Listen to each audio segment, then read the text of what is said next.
Hello and welcome to the Consortium More Than Marketing podcast. So we are into our second series now, and this is our second episode of series 2, and I'm delighted to be joined by Alistair Stewart from Loney Stewart Holland. Alistair is, I was just describing him earlier to himself, that I describe him as my cover boy for the book that I have in my head that is about business development for lawyers. So the purpose of our podcast today, I hope, is that you will come away not thinking that BD is only for BD people, and you will have a little bit more confidence that lawyers can do BD. So Alistair, would you like to introduce yourself to start with to our audience? I think you did a very good job of introing me, Laura. Thank you. I'm a little bit disappointed that I didn't make Series 1, but thank you for having me on. So I'm a commercial litigator by trade. I'm one of the founding partners at Loney Stewart Holland, which is a specialist commercial litigation law firm. And we've been working together now for, 3-4 years? Quite a while. Quite a while. Yeah, we set up in 2016, so we've been going about 9 years now. Now, one of the things, 9 years is quite a long time, and actually back then boutique law firms weren't probably quite the thing that they are now. What was the impetus for you guys? Because I think, did all three of you come from another larger firm? That's right, yeah, we were all in a large national law firm. What's the impetus? I think, so it was myself, Richard and Sarah who set up the business, and Richard and I, and we all worked together. Richard and I had set up a department within the law firm, and had worked together for about 10 years building that department pretty much from scratch, and it was great. We had a really good team. I think on the whole we sort of thoroughly enjoyed it, but we kind of hit a point, I think, where we kind of would have needed to go again, I think, and probably like a lot of people working in large law firms, you probably feel you're not quite rewarded or appreciated enough. Your reward for a good year is usually because you do the same again plus an extra 20%. And I think we were probably at the right point in life as well to think, John, let's take a risk. Let's go and do something different. And if it didn't work out, well, we would have tucked our tails between our legs and gone and got a job again. But I think also an impetus for us was, as you move up the ladder in a law firm, probably like in most industries, you get pulled in different directions. We're lawyers by trade, and we're doing less and less legal work and more looking at spreadsheets. And for me, I was managing a team that did banking litigation, and another team that did landlord and tenant, areas of law which I've got very little interest and probably even less knowledge of. So it was a chance, I think, for all of us to reset and get back to doing what we like doing, which is commercial litigation. So the three of us thought, let's give it a go. So interesting point that as you move up the levels in a law firm, you have to take on more management and kind of admin responsibility, because presumably setting up your own firm, everything then comes to you. There's no IT department, there's no HR department. It's a really good point, actually, and strangely, those are the aspects of it I love within my own business. It's really nice. I think maybe the difference is it's because it's your own baby. Now, I don't like all of the aspects of what I do for the business, but I do enjoy the business side as much as I enjoy the legal side. I guess you can be a bit more choosy, and I think one thing we've done, and we probably did this consciously about 3 years in, was to split our management responsibilities to focus on areas that we have more of an affinity for. And I think fortunately we're all good at sort of slightly different things. I mean, we could all have been good at the same thing and hated the same things, but fortunately actually we've got different areas that we hopefully excel at. So that's good. So, I don't have to deal with finances day to day. I can leave that to Richard. So yeah, I think it's probably slightly different in a few senses. Yeah. What do you think, if there's a partner in a law firm listening to this thinking, I've been in this firm for 10, 15 years, I really want to go out on my own. What are the things that you wish you knew then that you know now? I would say, generally speaking, that is easier than it looks. I mean that in the sense, we're not setting up widget factories. It doesn't cost loads of money to set up a law firm. And if it doesn't work out, well, go and get a job. We're highly trained people, someone else will hire us. So I'm not saying there's no downside to it, but it's not as risky probably as it looks. I think what I would also, it's not quite answering the question, but I think law's moved on and there are a lot more opportunities out there for people to go and not work in traditional law firm, but not go the whole hog and set up their own business. There's lots of firms that operate off consultancy models, different types of models. I think there's something for everyone depending on how much risk reward you want to take. I think that's a really interesting point that you make about, it is hard having your own business, there's no two ways about it, but actually the cost of entry is low. And as you rightly say, you can easily, I suppose it's generalising, the whole time I've worked in law, lawyers can easily get jobs. There's never been a situation where lawyers haven't been able to find work. So you're right, actually try it, and if it doesn't work, you just go get a job. I think often this isn't just lawyer specific, but I think generally human beings are so risk adverse and we think failure is a bad thing. I think, as you know, I quite like Stephen Bartlett's Diary of a CEO book, well, not necessarily the podcast, but the book.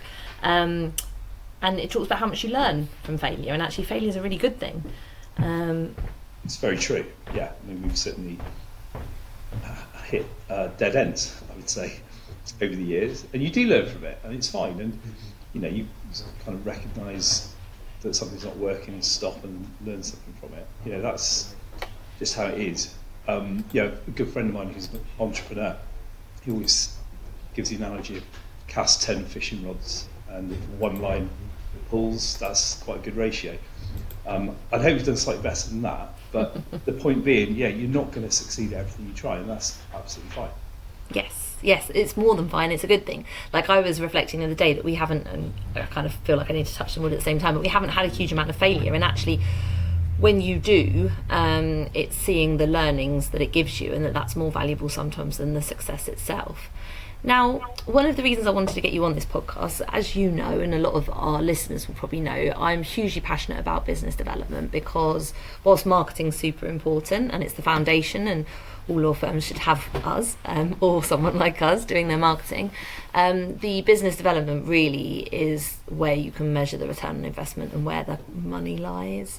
I will quite often in conversations reference you and what you do on a good day, because equally we all have our bad days, around your kind of referral strategy. And I just wondered if you'd mind sharing kind of how you got to thinking, actually this is the way I'm going to drive the business development of the firm, and how you get over the dirty word that is sales in a lot of lawyers' minds. How do you manage the whole process, and what made you start with a referral strategy? Okay, so we certainly didn't have a fully formulated plan when we set up. I think we were clear early on that we would need referrers of a sort, and the reason for that is all we do is litigation. We are an absolute distress purchase. So, I could go and market to hundreds of businesses, but you're literally waiting for lightning to strike. A dispute would need to come in that day, or they forget about you, the business card will get chucked away, or they had a dispute yesterday or last week and they've already got a lawyer on it. So it's very difficult to market direct to businesses who you don't have an existing relationship with. It's all, I would add, it's also a good thing in the sense that if you can be there when lightning strikes, clients haven't got time to do a beauty parade or a long-winded procurement process. They need you at that moment in time. We're dealing with, we're essentially a 999 call for businesses.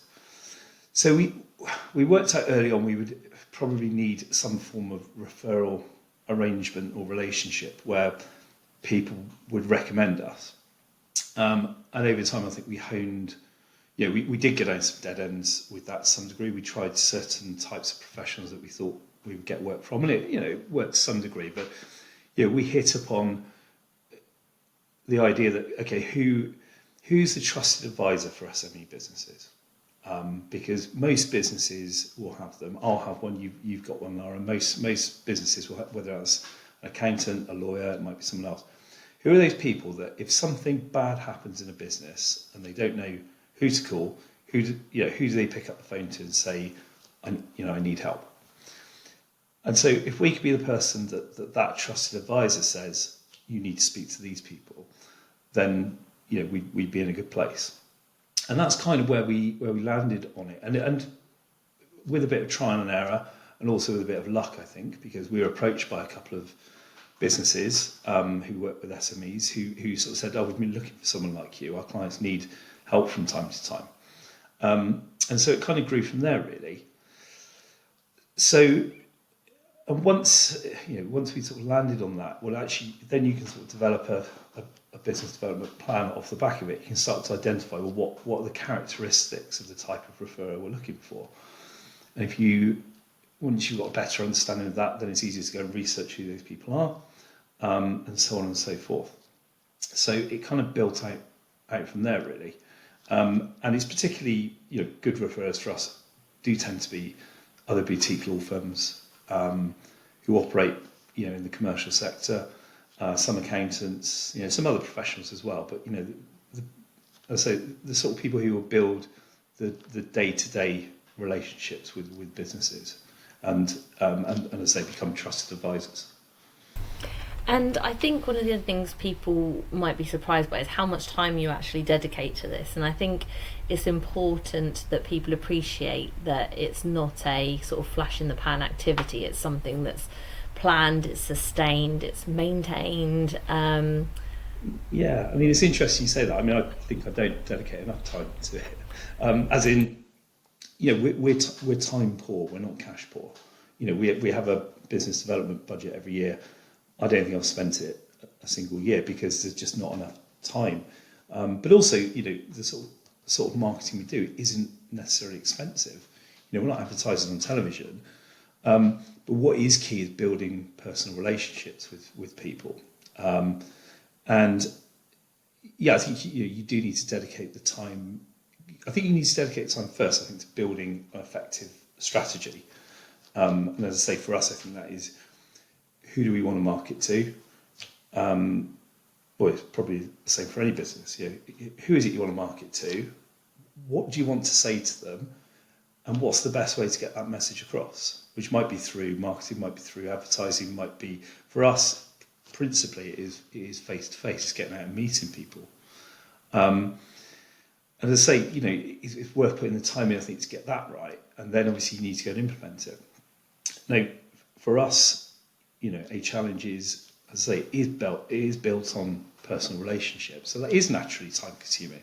You often need to travel to see people. It takes time to sit and have a coffee or a lunch or a beer with people. But it's time well spent. So it's worth putting that in. You asked a question a minute ago about why sales isn't scary. And I think for me, I don't view what I'm doing as selling per se, not in any hard or direct way. I'm not going to meet other law firm owners or accountants and saying, please buy our services or please sell our services to your clients. And in part, it's a benefit of what we do because we haven't got anything to sell until people need us. So I'm not going in and asking them for work. I'm just saying that this is what we can do. But an awful lot about it is more building an affinity with people. Particularly if we're talking to similar businesses, you're talking to people who've set up for similar reasons. You tend to have quite a lot in common with people.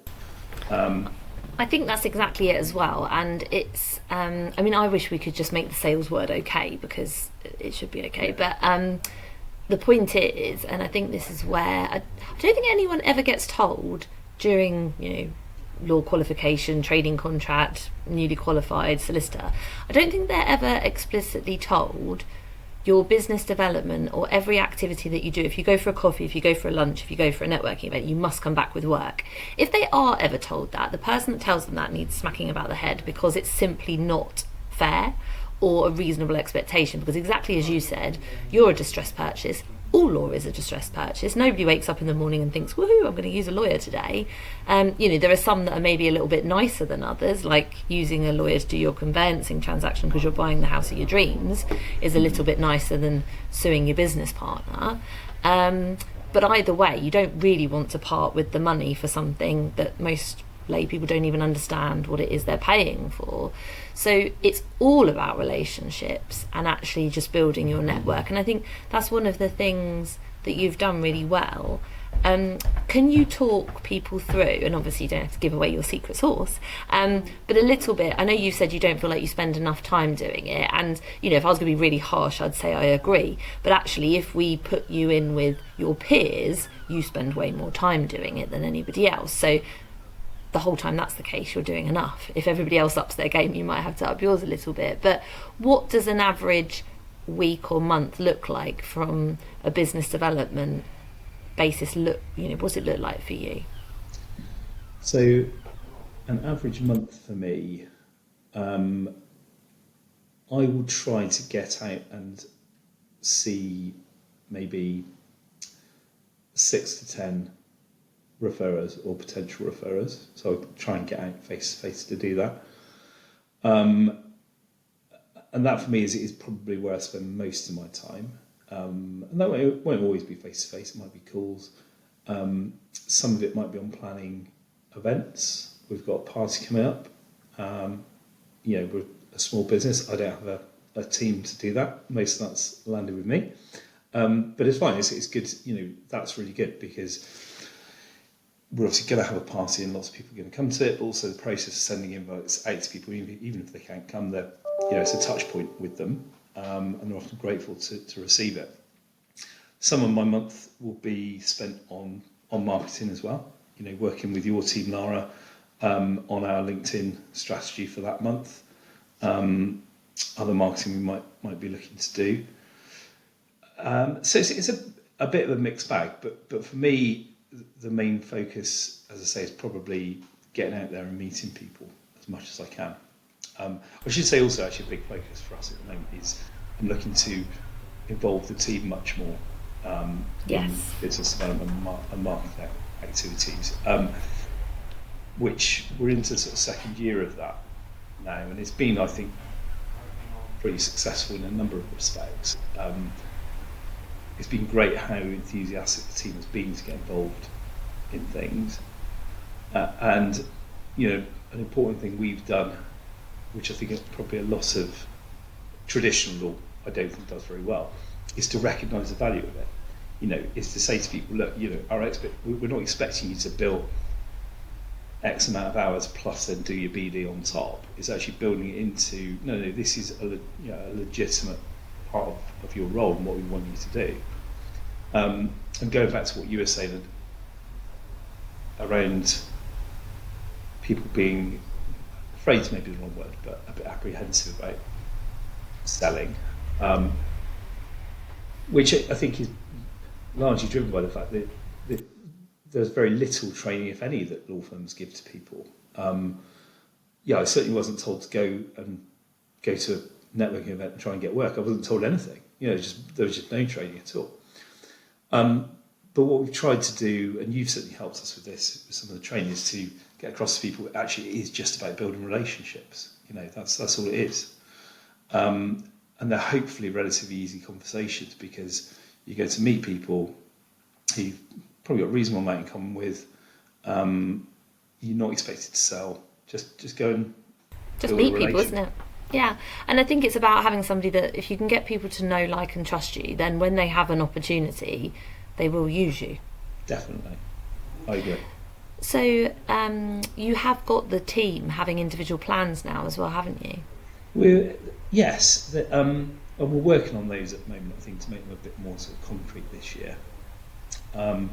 Last year was about getting people involved. Now it's where can we sort of focus that time? In the process of having meetings with the team about that. But yeah, they do have specific plans. And I think this is the other key point, isn't it? Like, you can't just say, oh, I'm going to do BD. So you need a plan around it. And like you identified, your work was going to come from intermediaries. So working out what those people might look like and then reaching out to have meetings. And because you're in a similar space, the conversations are worthwhile. And exactly like you said, it's not about going to a meeting and saying, give me work. It's tell me about what you do. Do I like you as a person? Do you like me as a person? Is there something we can do together? And once you start reframing it as a conversation instead of a sales pitch, it suddenly becomes a lot easier as an activity. Yeah, I'd absolutely agree on that. And on that, in that vein, I would never set people targets like you need to bring in X amount of work this year. That's not what it's about. It's about do the right things, and it will come from it. I'd like you to build a relationship with these 4 people. I'd like to go to that event. Just get people in the habit of doing the right things, and then you'll get the right results further down the line. Great advice. And Alistair is very generous with his time, so I'm sure he is more than happy for anyone to reach out to him on LinkedIn and pick his brains, because as you've all heard, he likes coffees. What do you think, coming into the end of 2025, I know all law firms have slightly different financial years, so it's probably not coming up to end of financial year, but it's coming up to the end of the calendar year. What do you think 2026's challenges are for law firms? I think the challenge is, I probably look at it across the spread at the moment, as in probably they've been the challenges already and will continue to be the challenges. Tech, it's both a challenge and an opportunity, but certainly tech will be, I think it's widely recognised that the law, possibly above all industries, will be impacted, particularly in terms of volume work. I don't think that's necessarily hitting what we do, but that's going to be a challenge for law, in the sense it's going to drive efficiencies, it's going to increase competition. I'd say I view that as an opportunity, but it is, it's undoubtedly be a challenge for the legal profession. I think a challenge also to the legal profession is people's expectations are changing in terms of what they demand from legal services, and I think they should. I think I'm not going to get on my soapbox here, but for too long, I think the legal industry has sort of been protected in its own bubble of inefficiency because there's not been enough alternative options. If everyone's a bit rubbish, well, it's just kind of what you accept. And I mean that from a service level perspective. It's quite common for law firms to have 5-day service standard response times, and that's just absolutely unacceptable. If you've got a business who's got an urgent problem, and say I'll get back to you in 5 days. Similarly, just open-ended checkbooks on legal costs. So, as I say, I think the legal profession has changed radically in the last 10 to 15 years in terms of the options available. And that's not just with boutique firms coming out, different legal models coming out. So I think that's also a consistent challenge for law in that, they're having to be better at what they do. And I think if you look at tech and service expectations, I think it's a real challenge for certain mid-tier firms in particular. And I'm not saying all, there's some really good mid-level law firms out there, but to succeed going into the future, I mean, if you're big and bold, you've got economies of scale, you put time and money into investing. If you're relatively small and nimble like us, you can move quicker. You haven't got big IT teams and HR teams to fund. In the last 18 months, we've done 3 reasonably large IT change projects, which I won't say they're painless, but for a firm our size, we could do them and we could get them done. And I think firms in the middle, I think are finding that challenging. We've seen a lot of firms go bust or needing to be brought out in distressed circumstances. I say that's not all. Those in the middle who can succeed in harnessing the benefits of either the large or the small will succeed. But I think there's a lot of firms in the world who are getting squeezed with that. Yeah, perfect. And as I like to wrap up all of our podcasts with, although you have already admitted that it's not going to be a business one, but then people need non-business ones. What would you recommend as a podcast and or business book to our audience? I don't really read business books or listen to business podcasts. Apart from this one, of maybe course. I should. What would I recommend? I do like podcasts. I've got into podcasts more and more in the last couple of years. The rest is history is excellent. If you're into history, or even if you're not, it's really good. Good range of subjects and often very funny. Excellent. Thank you for joining us, Alistair. Me. You're welcome. Thank you to our audience for listening. If you have any suggestions for topics for our future episodes, or indeed you'd like to feature yourself, please just drop us a line and have a look at all of season 1's episodes. We're going to be recording more in the coming months, so stay tuned to listen to more.